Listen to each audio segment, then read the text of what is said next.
Bom dia ou boa tarde, pessoal. Aqui quem fala é a Mariana Gonçalves. Eu sou aluna de licenciatura em matemática pela Unir e hoje nós iremos iniciar nossa aula do cursinho pré-ENEM da Unir. Iniciaremos com a matéria de matemática 1.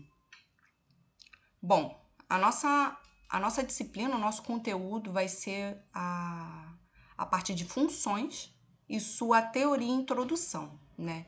Como todos os alunos que já estudam o Enem já faz algum tempo, percebem que grande parte das questões que caem no concurso é relacionado a funções. E nós iniciaremos trabalhando sobre isso, né? Para tentar agregar o máximo de conteúdo possível que a gente tem nesse curto tempo. Bom, o objetivo da nossa aula é apresentar o conceito de funções e a introdução a diferentes tipos de funções, né?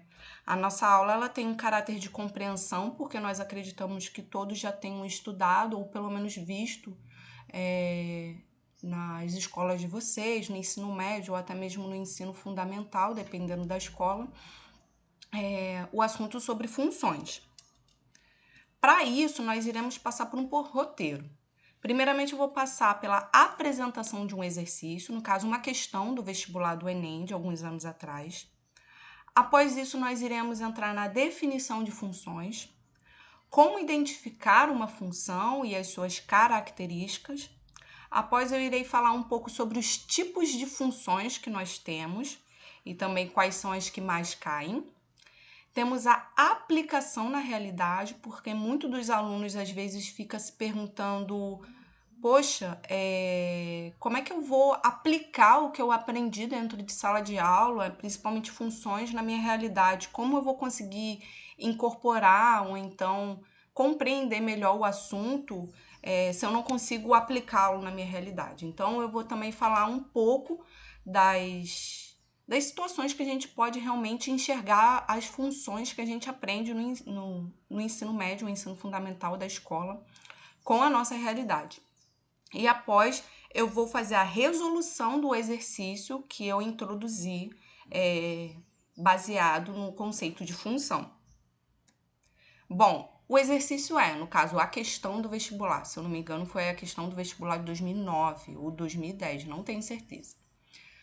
A questão os congestionamentos de trânsito constituem um problema que afligem todos os dias milhares de motoristas brasileiros.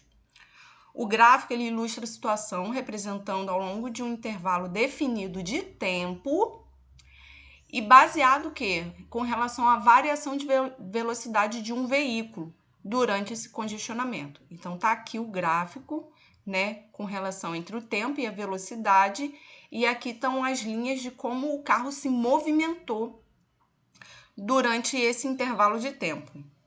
E aí ele pergunta: quantos minutos o veículo permaneceu imóvel ao longo do intervalo de tempo total analisado?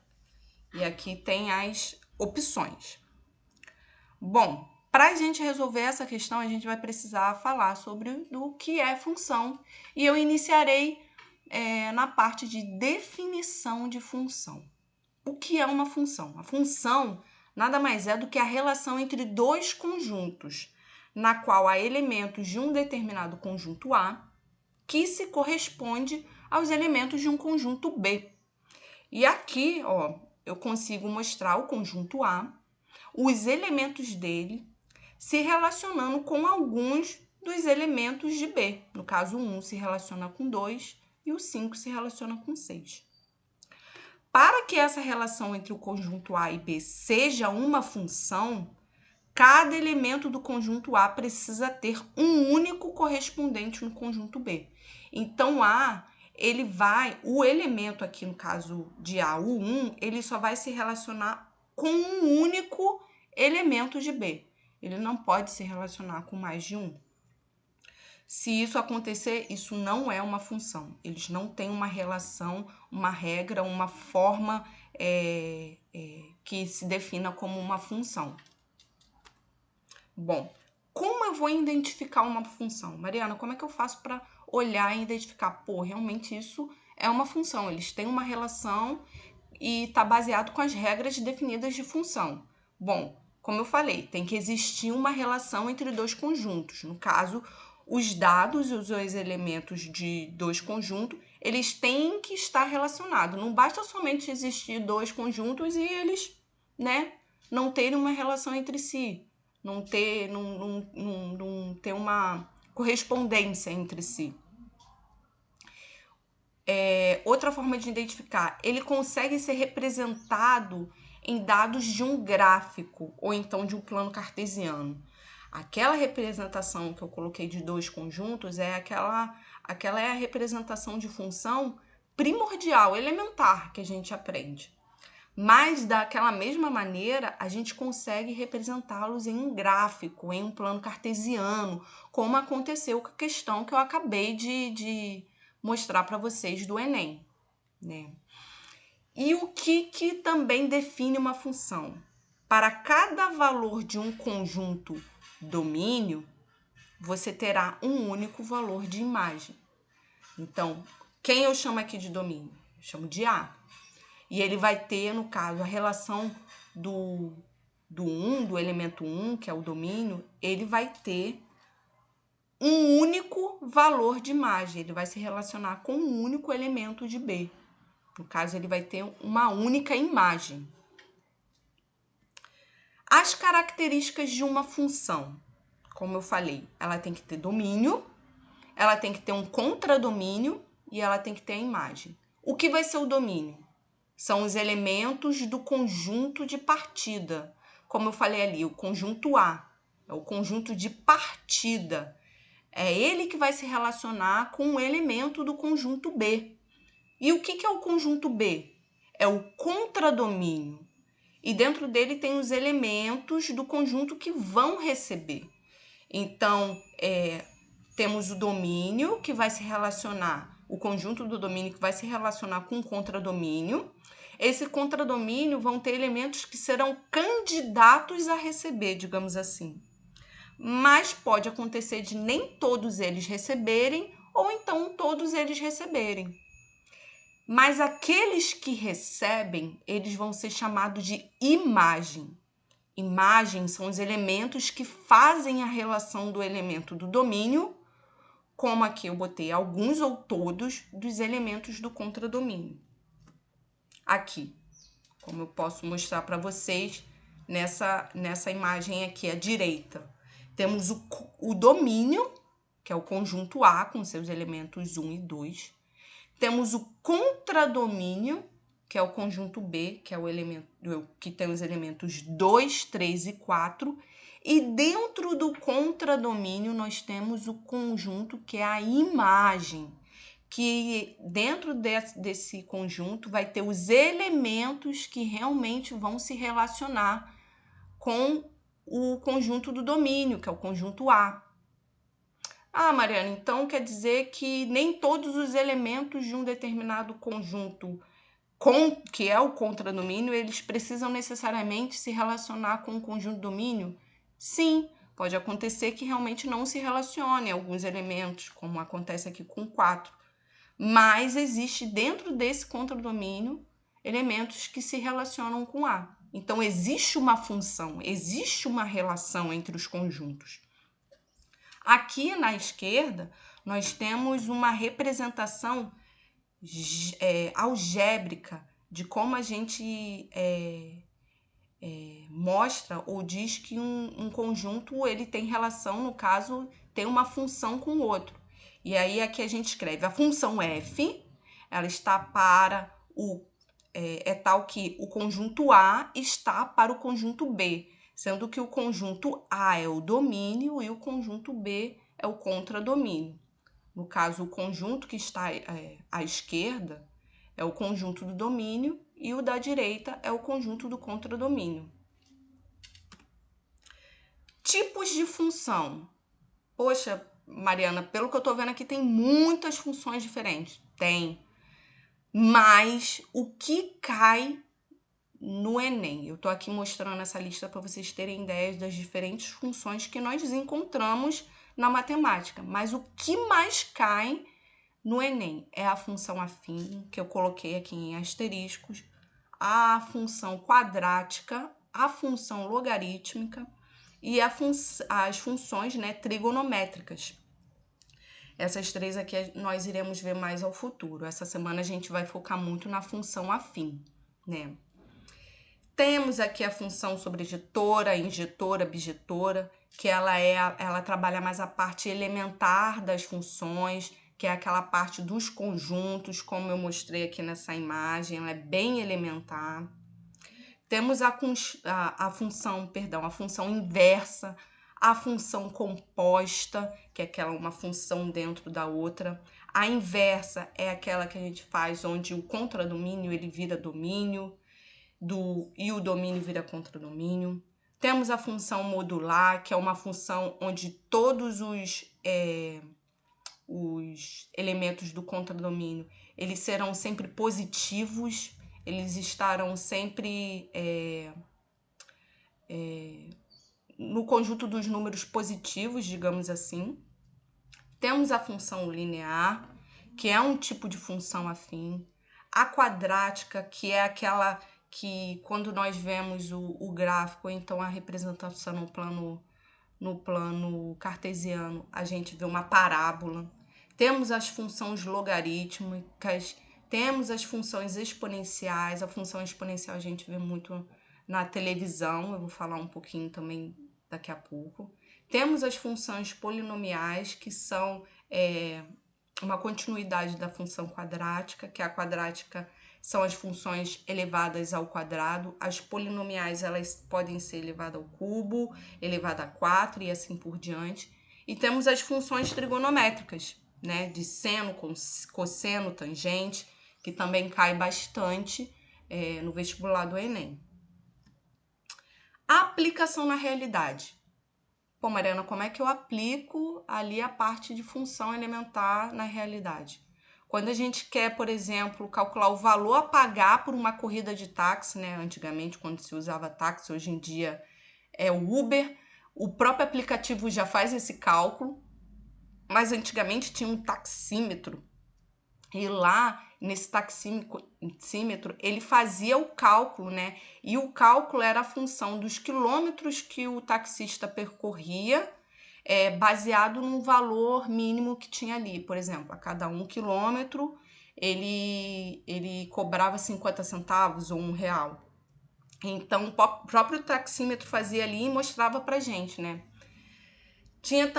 Nós também podemos fazer na aplicação da realidade do valor a pagar de uma conta de luz, em função tanto do quilowatts que a gente utiliza no mês, né? Se você pegar a conta de luz, você vai ver lá que cada quilowatts-hora por mês, ele equivale a um específico valor. E lá, no final, você vai ver quantos quilowatts total você gastou em um mês. Então, o valor é em função do que a gente gasta por hora, né? Tem aqui também a aplicação de um tempo de viagem em função da distância, dependendo da velocidade que você andar, o tempo que você vai gastar ele pode ser maior ou menor em relação a uma distância específica. Isso é bastante na parte de física. Aí entra também um pouquinho quando a gente acelera, desacelera, ou mantém a velocidade, ou então fica parado, como aconteceu na questão do Enem. Para também calcular os lucros de uma indústria em relação ao produto, né? Quanto o produto ela vai vender e quanto que ela cobra, né? Quanto que ela vai ganhar em lucros em cima disso, e ali diminuir com os gastos que tem da empresa, também tem isso. Tem a parte das estimativas dos casos de óbitos de Covid-19 em relação a uma população global ou então uma população local. A gente utiliza os gráficos de funções exponenciais, né? Porque a cada pessoa que contrai, às vezes ela, né, no início ela conseguia transmitir a doença para mais 14. E aí daqui a pouco essas 14, mais 14 cada uma delas. Então é um gráfico de função exponencial. Pois bem, então vamos agora solucionar ou resolver o exercício, que é bem fácil. Esse exercício ele é bem elementar, é bem fácil, né? E vamos aqui repetir novamente. Os congestionamentos de trânsito, eles constituem um problema que afligem todos os dias milhares de motoristas brasileiros. O gráfico ilustra a situação representando ao longo de um intervalo definido de tempo a variação da velocidade de um veículo durante um congestionamento. Então, a gente vê aqui o gráfico em relação à velocidade e o tempo. No caso aqui, é um intervalo de tempo de 10 minutos. E aí ele pergunta quantos minutos o veículo permaneceu imóvel ao longo do intervalo de tempo total. Bom, para um veículo permanecer imóvel, ele tem que estar com o quê? Velocidade igual a zero. Quando eu escrevi aqui, ó, quando o veículo permanece imóvel, a velocidade é igual a zero. Bom, aqui não tem uma marcação de número como está acontecendo aqui embaixo, no eixo horizontal. Mas só de olhar a gente percebe que aqui ele não está parado, porque ele tem a marcação do zero aqui. Então, no momento que essa linha aqui, que é a linha do gráfico, ela está exatamente aqui, vai ser o momento em que a velocidade vai ser zero. E quando a velocidade for zero, significa que o carro vai estar parado. E em que momento isso está acontecendo no gráfico? É bem aqui, ó, entre os minutos 6 e os minutos 8. O único momento que o gráfico está lá embaixo, ó, paradinho, na velocidade zero, é aqui. Então, a única resposta que nós temos aqui é a letra C, 2 minutos, que é entre o 6 e o 8, né? Bem elementar essa questão. Foi uma questão do Enem, assim, era para todo mundo ganhar ponto mesmo, sabe? Para ajudar. E aí, aqui eu deixei 2 exercícios para vocês trabalharem em casa, também tentar fazer da mesma maneira elementar, mas como uma interpretação mesmo de como eu vou entender que uma coisa está em função da outra, do porquê e como. E essa questão aqui é uma questão de matemática. E ela está falando o quê? De física. Ele fala aqui que os exercícios físicos são recomendados para um bom funcionamento do organismo, pois aceleram o metabolismo e, em consequência, elevam o consumo de calorias. Aí, no gráfico, estão registrados os valores calóricos, gasto em 5 diferentes atividades físicas em função de tempo dedicado às atividades contando em minutos. Bom, aí ele pergunta assim, qual dessas atividades físicas proporciona o maior consumo de quilocalorias, que é esse daqui, quilocalorias por minuto. E aí aqui, ó, você consegue ver os pontinhos, não é uma linha, mas é um pontinho. E aqui ele está dizendo que o exercício 1, em 10 minutos, ele gasta 20 quilocalorias. O de 15, em 15 minutos, ele gasta 100 quilocalorias. O 3, em 20 minutos, 120. E assim por diante. Quanto cada um deles deve gastar em 1 minuto, né? É uma relação que vocês podem fazer. Aqui também tem um outro exercício, esse foi o Enem de 2011. Ele está mostrando aqui os gráficos, e aí é para a gente escolher qual é o melhor gráfico que representa aqui a função que ele deu dos planos de telefonia fixa, né? Vocês também vão ler, vão analisar, e na próxima aula nós vamos solucionar esse exercício aí. E vamos saber qual é a melhor resposta, tá bom? Bom, é isso, pessoal. Eu espero que todos tenham relembrado o assunto sobre funções, ter dado uma clareada, ou então talvez um norte de como começar a estudar e ter mais um pouquinho de tranquilidade na parte de matemática do concurso, né? Aqui está uma frase para vocês refletirem um pouco, né? Façam o que é certo da melhor maneira possível, tá bom? É isso, pessoal. Eu espero que todos fiquem bem, estudem e, se Deus quiser, ano que vem a gente encontra todos vocês lá na Uni, estudando, seja qual for o curso vocês escolherem, tá bom? Um bom dia a todos.